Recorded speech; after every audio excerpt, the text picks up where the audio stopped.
Les coups de fil s'enchaînent pour organiser la fronde. Geneviève Inagossi Kassongo est députée du Front commun pour le Congo.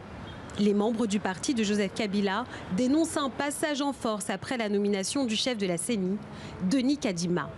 C'est lui qui s'est présenté comme président, a violé l'article 53 du règlement intérieur parce qu'il est président d'une commission permanente. La PAJ à l'Assemblée nationale ne pouvait donc plus de ce fait cumuler cette fonction par celle des présidents d'une commission spéciale. Nous sommes dans un processus qui est biaisé à l'avance et le FCC en appelle au président de la République.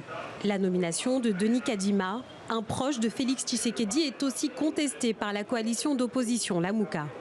Le forcing organisé au sein de l'Assemblée nationale prouve à suffisance la volonté du pouvoir en place de voler la victoire du peuple. Nous appelons à la dépolitisation de la CENI pour que le pouvoir, lors des prochaines élections, revienne réellement au peuple. Le problème n'est pas celui de Denis Kadima. Le problème qui se pose actuellement, c'est la composition de la CENI dans son ensemble.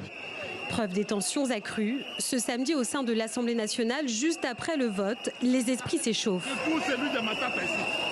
Échange d'amabilité, cris, certains en sont même venus aux mains.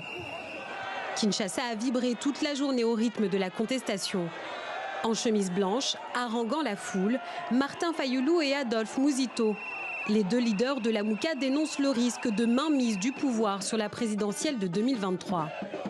Sur les 8 confessions religieuses chargées de choisir le chef de la commission électorale, 2, catholiques et protestantes, n'étaient pas favorables à la nomination de Denis Kadima. La conférence épiscopale appelle le chef de l'État à prendre ses responsabilités. Alors qu'il doit entériner la nomination du président de la CENI, Félix Tshisekedi se trouve au pied du mur.